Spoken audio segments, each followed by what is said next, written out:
vana vatsukuru vambuya nehanda nasekuru Kakuvi. Ndinizve Dr. D. Asi mumashure memwedzi mishomanana ndava professor sekuvimbisa kwanenge ndakaita. Handiti kunzi professor ipromotion. Ndiyo yandotaura kuti hanzi izvo promotion yenyika kuti tizozvitonga kusere. Nyaya yandoda kukuudzai macitizens. Ndakataura kuti ndicharamba ndichirovera chipikiri changu chimwe chete ichocho kusvika muti wacho watsemuka. Ndaireva kuti Mnangagwa hafi akapa Zimbabwe ine silver plate kuma citizens. Iye anoziva chikonzero mhosva dzake. Chapter 2. Ndikati vanhu vachatisiningura muZimbabwe mauto. Munditeererese vana veZimbabwe.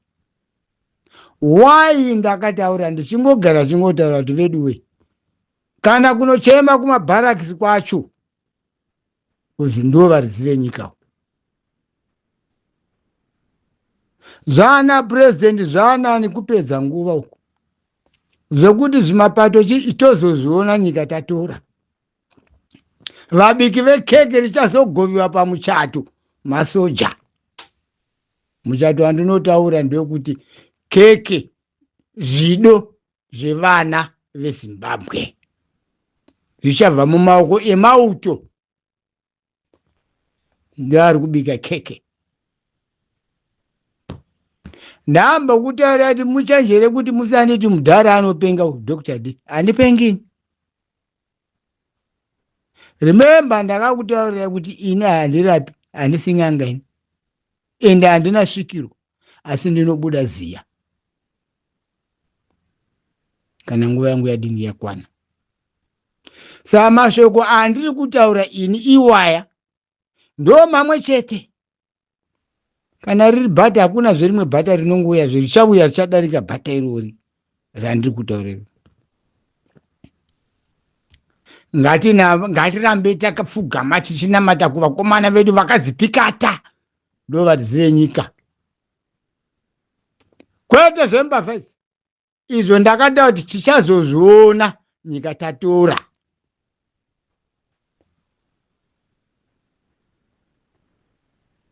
Chapter 3. Kubata hana nemiromo nepfungwa dzedu. Maziso anorasika asi pfungwa hadzirasiki. Why ndichidaro? Ndekuti mupfungwa ndo mune chido chese neruzivo rwese. Kwete maziso. Maziso tinoona madzangaradzimu varume. Hana dzikarova. Ngadziregei kurova. Musakanganwa muromo wangu. Iyi ni Dr. D. Varizive nyika ndo vachatora nyika. Anova ndo masoja. Opa nyika kuvanhu. Kwete zvese zvatiri kuwanza miromo izvi.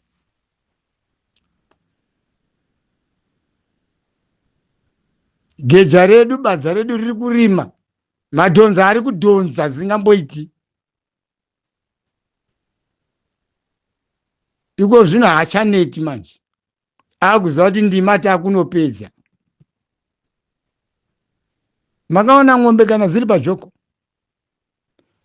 Haichauri asi inoziva kuti apa ndikatenderera futi apa ndabviswa pajoko. Ndo pandima patava ipapapa. Waya ndichidaro. Masoja aiona kuti tiri kutambiwa nhodo China panyika. Asi manje zvamupfungwa nemumwoyo yemasoja hazvisiri mumaziso chete. Maziso zvakabva zvamumwoyo manje nepfungwa. Ukaona zvinhu zvapinda mupfungwa ndo inonzi ya final decision. Mamboona munhu achizvisungirira. Ndinouromba kuti asinya dzakanaka, asi example kusvikira munhu kuti achizviti akuzviuraya ega iye, inyaya yekuti zvaamupfungwa hazvisiri mumaziso, zvaamupfungwa. Kana zvinhu zvaamupfungwa ndokupenga kuya kwandinotaura kuya kuti masoja edu ngaachiita seanopenga. Handinoti munhu akazvireva nzasina kukwana, iye gwari dzazakwana akazviona kuti bhedha ndizviurai. Zvakafanana nesituation yatiri yemasoja edu akuchiona kuti ndo zviripo izvi. Makumbo maviri matete ngaachedze muonapo. Kupu ndauda kuti kupu ndo mushonga weZimbabwe. Ndini Dr. D.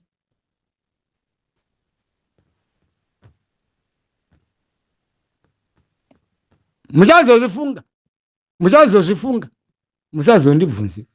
Asika zvinge zvamupfungwa menyu, kwete zvemaziso atiri kuona zvemaruva nyika. Ichazosvika nguva yekuti asika mudhara kaka Dr. D kaka kaitotaura. Handisi kudzokera shure ka. Ndiri kutaura kuti geja redu madhonza eko zvino asimba, ari kuona kuti akatenderera kairi katatu ndima apedza uzunungurwa mujoko, kureva kuti vana veZimbabwe vanosungurwa mubva mujoko. Mochiita gogo madire kuti watoda ndiani. Ndini Dr. D ndiri kutaura. Ndakutaura kuti mwedzi mishomanene ipapa pamene ipapa nenda profesa. Handizvine matano. Handi ndizvo. Pane danho rekupedzisira raunoona wega kuti iri danho kairi kairi. Ndikatadza kuita zvandinoda pakapa. Handifungi kuti soro dzacho dzinozofamba mushe. Zvinofanana nelife span. Handikune maprofesa. Vandizo life span yemunhu kana chinge yadarika pa 70 years. A good afternoon or mununu time ye life yake. Anytime anogona kungofa. Auza life chayo yakapimiwa aidarika. Zvino isusu life chayo yakapimiwa yekuti tichasavisiwa nembavha idzi nezvigananga yadarika. Tama over 70 manje. Tese takadaro macitizens. Asi uri amazera enyu. Example yandiri kupai mundibatisise ipapo. Asi nyaya yangu hombe ndati chipikiri chinorohwa kusvikira chagomara icho kana chaona zvaoma, but still mutora chimwe. Chimwe chichatora pahafu wepaipa pagomarara chimwe chipikiri chachi chichawedzera kubvora kusvika mutu uya kusvika chakurwa kuti nganganga igidi. Ndaudara kuti matore achaida Zimbabwe hakuna ropa. Kupu haina ropa. Ndiri kukudzaini. Kupu haisi yakafanana nemadhemo. Madhemo akomana tinokwaturwa tikakuvara. Ivo varidzi venyika vane pfuti ndovanodemonstrata vega. Muninzise mashoko andiri kutaura. Ndovanodini? Ndovanodemonstrata vega. Why? Because vakazvimiririra. Ukaona munhu achibva kumakwama yake achiti ndakunopinda chisoja kureva kuti ndakunopikira kufa nekurarama. Haisi nyore. Kuenda kusoja haisi pressure. Last destination yeupenyu hwako hwaunenge wazvipira kuti basa randi unopinda ndere kunouraya kana kuurawa. Ndo final stage yatanayo. That is why ndichiti masoja edu. Ndo vazive nyika. Zvokuti ningipati akati izvo ngatimbozviise uko. Zvichaya tazopuhwa nyika nezviine varidzi venyika. uchiri maminde yamunoda nyika iyi takupai.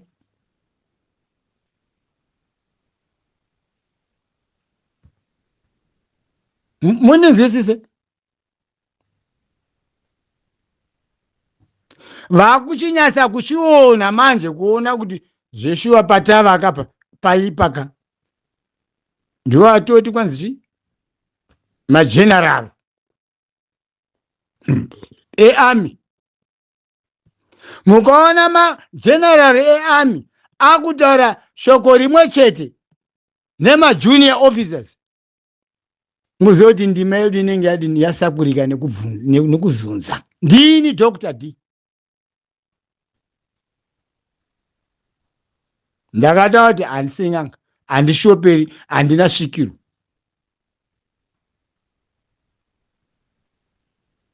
Please mundiregerere, musanditi ndiri benzi. Kana ndikaitawo benzika, inga mabenzi akawanda wanda. Asi mabenzika ane magiredi. Mabenzi ingawani kuchikoro kuti uyu idofo number 1 uyu chichi. Ndizvo. Asi patava apa manje apa. Ndofunga pane madofo aya ari beta manje. Riya imbonzi ari goni riya rakuona manje. Arichadi zvokudzidza riri pabhenji rechikoro riine kompyuta. Rakudzidza nemendaro. Inonzi chi? Mendarity. Ameno chirungu ndimi akadzidza. Kune vakadzidza kusina zvemakombiyuta izvi. Kukopa kakwakuita chikoro chemazuva ano izvi. Chataroorwa namaticha kunzi iwe uri kutariswa kwose uri kukopa. Fanga zvikuita vana vechikoro vamazuva ano vari kukopa pakombiyuta. Hapana brains vari kuita paya. Vari kukopa zviri kubva apapo. Zvakaitwa naivo vachena ivava vakazokwanisa kugadzira marobhoti chi. Idzo nyika dzichapedzera muZimbabwe mane mamedzi namagarden boys emarobhoti. Ndini Dr. D. Inguva yekufema. Asi nyaya yangu macitizens iri kuti zvinhu zviya hazvisi mumaziso manje. Zvabva mumaziso zvamupfungwa nemumwoyo. Kupiko kumauto uko ndokune kii, ndokune zvese ikoko. Tingasikoro zvedu kuwawata. Asi manje mauto zvese nemakomanda acho nemajunior officers acho zvese zvamupfungwa manje nemumwoyo, kwete mumaziso. Maziso akatopedza basa. Basa rasara remaziso ndere kunanga kuState House. Muchani hakuna ropa rombodeuka. Ndini Dr. D ndiri kukutaurira ini today.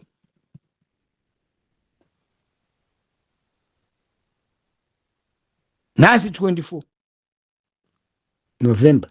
Ando mbuzi 24 chi mbuzi amene papo vanoziza zashona sterek.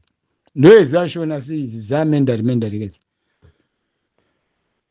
Kwa general knowledge kune vakadziza vaya. Karenda affair amene kwazoperera.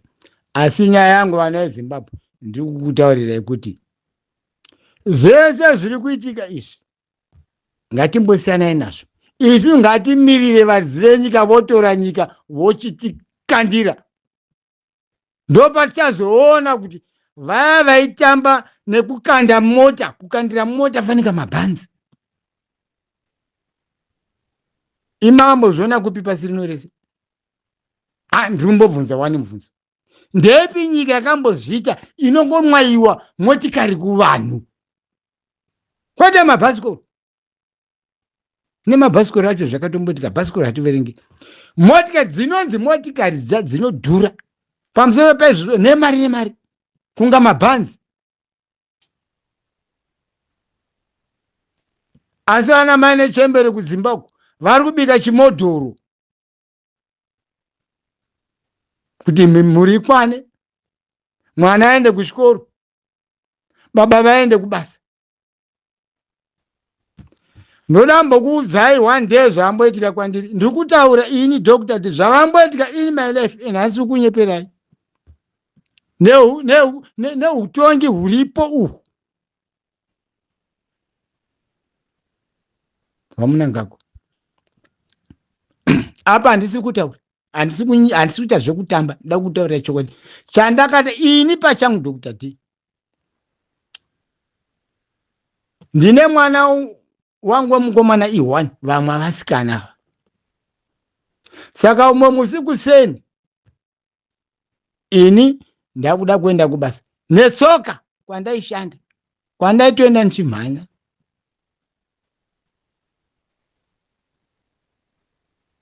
Mwana ari kuda kuenda kupi kuchikoro, hapano pabreakfast.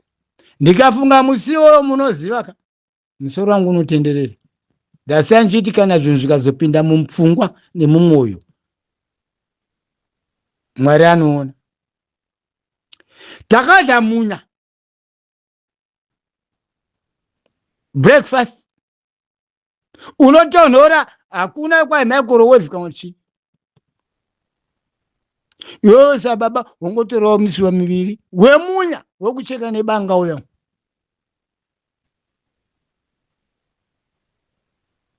Ungonomborawo mashizha kwanga wayi mutikiti, ameno ringa waderere, sorongo madini mudumbu maita chinhu. Mwana achienda kuchikoro, ini ndichienda kubasa ndichimhanya netsoka kusvika kubasa ziya radai.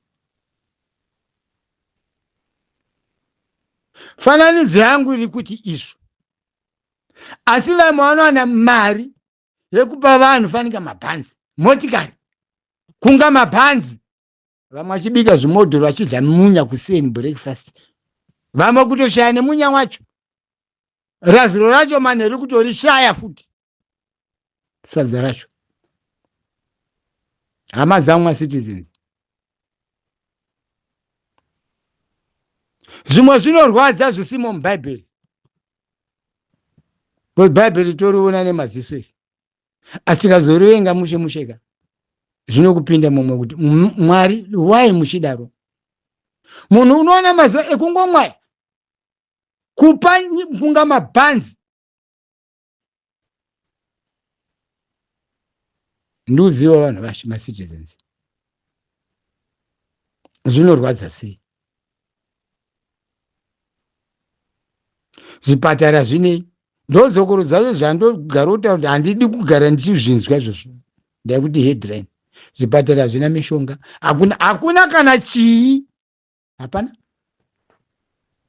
Azvinonzwa munhu achiri kwanzi Mnangagwa is doing better. Better ipi? Iyo better yako iyi inenge yambobva napapi kuti uzonzi uri kutaura kwanzi Mnangagwa ari better? Ugereseko kumba kwako. Vamwe kana necheya hakuna kumba kwako, vagere pamigomo. Rekufuga chairo hapana. Mvura ngainaye ng'ombe yacho kunorimisa hapana, kana badza racho hapana. Ndudze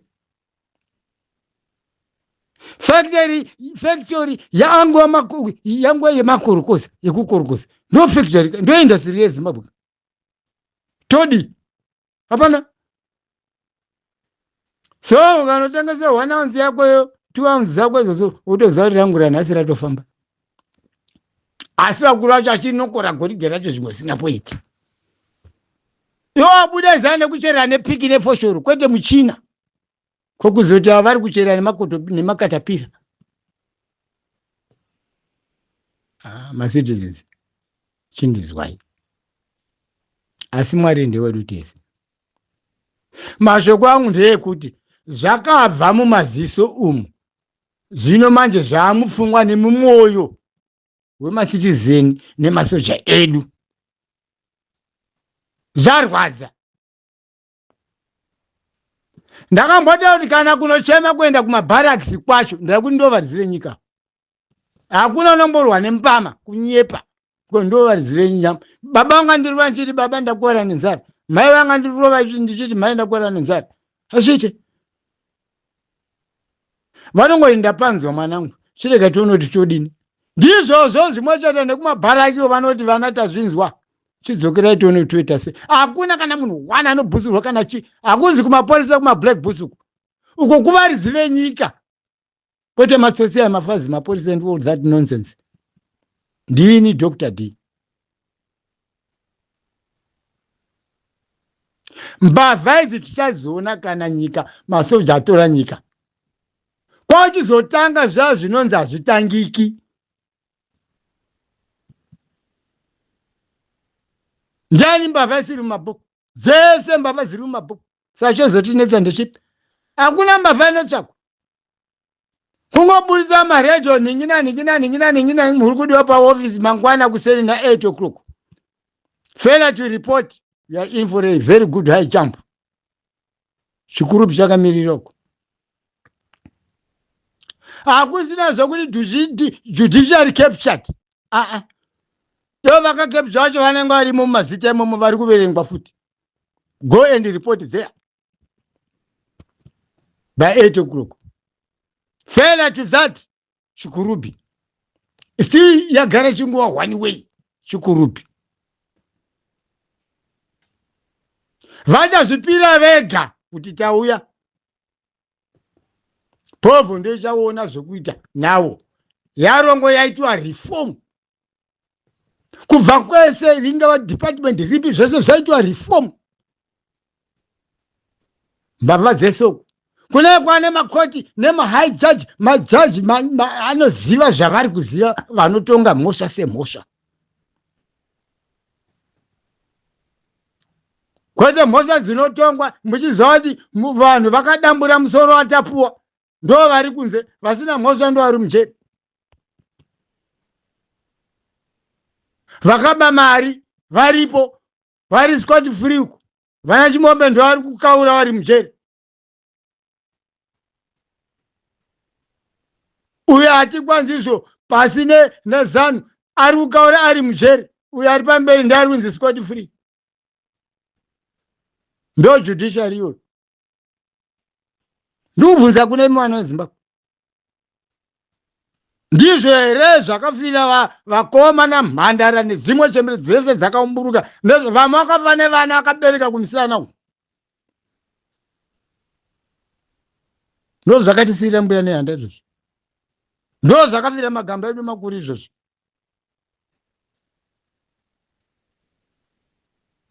Handiri kuramba chidzokorodza chinhu. Ndati zvanchiitika ingada zvokudhakwa ndisiye ndidhakwe zvakanaka. Kozva ndenda zvodhakwa moti ndakupenga, handipengi ngozve zvamubrain zvapinda nemumwoyo zvabva mumaziso.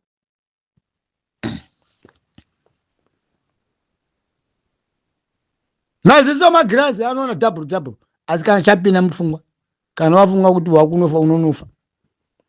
Ntochemera ivava vakazipikata ava. Ndo basa raoka. Ingava nyika ipi zvayo kana yanyangadzwa soja ndo rinogadzirisa kuti aiwa izvi zvazviite izvi. Soja haridi kutonga nyika, roda kugadzirisa nyika.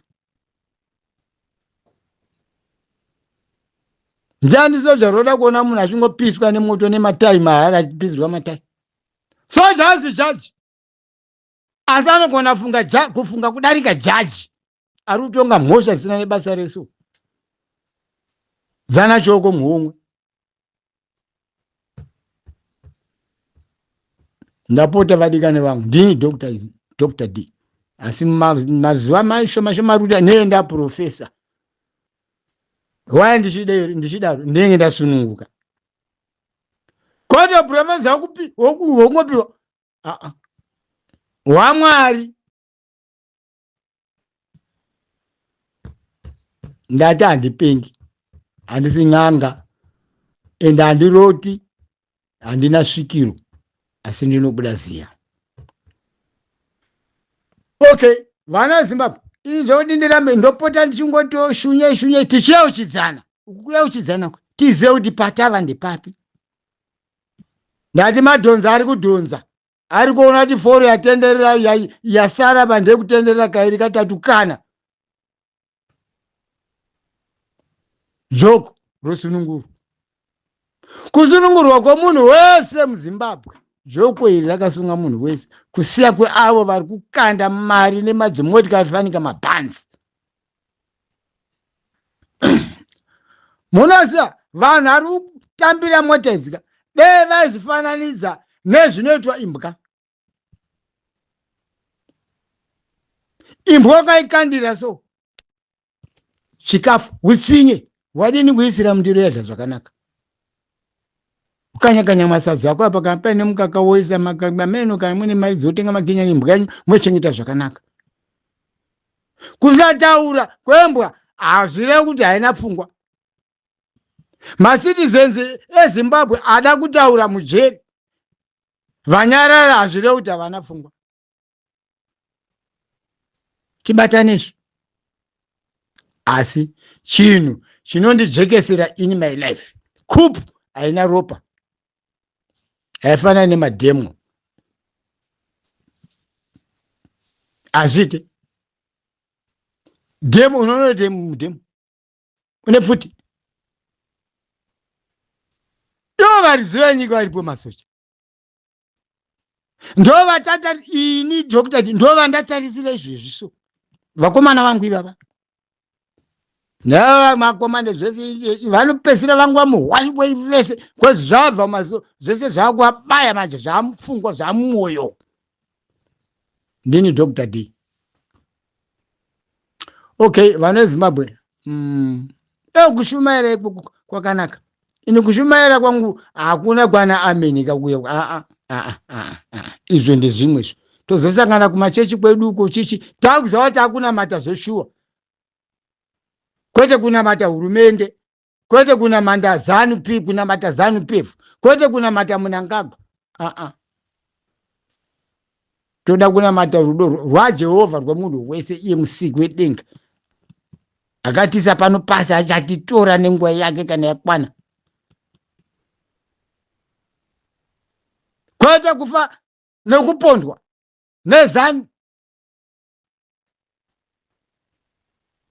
mhosva dzacho dzofa dzakarova hazvina statement ukada kuibvunza newe futi muraini chii chocho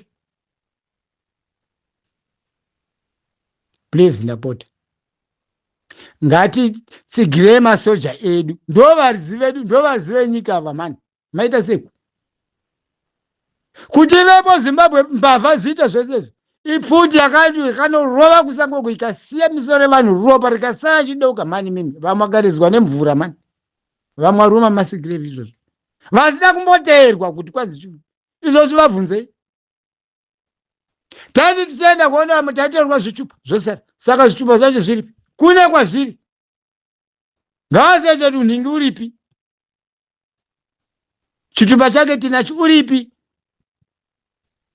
nyika yakana yanaka zvichazobvunza chitupa chake mungachitorera kupi papi pabhaundari ripi maakuchibvunza nhasi ndakuti magutisa maona kuti zvakuzvimbirai manje hakuna chisingarovi macitizens vadiwa vanhu vaMwari hakuna chinorova apa ndati ini varidzi venyika vachatora nyika vobva vapa nyika kuvanhu asi zvese zvakasungirwa masaga tichazvibhunyuwe zvichabuda chete tichachinjana kuchikurubhi kwacho ikoko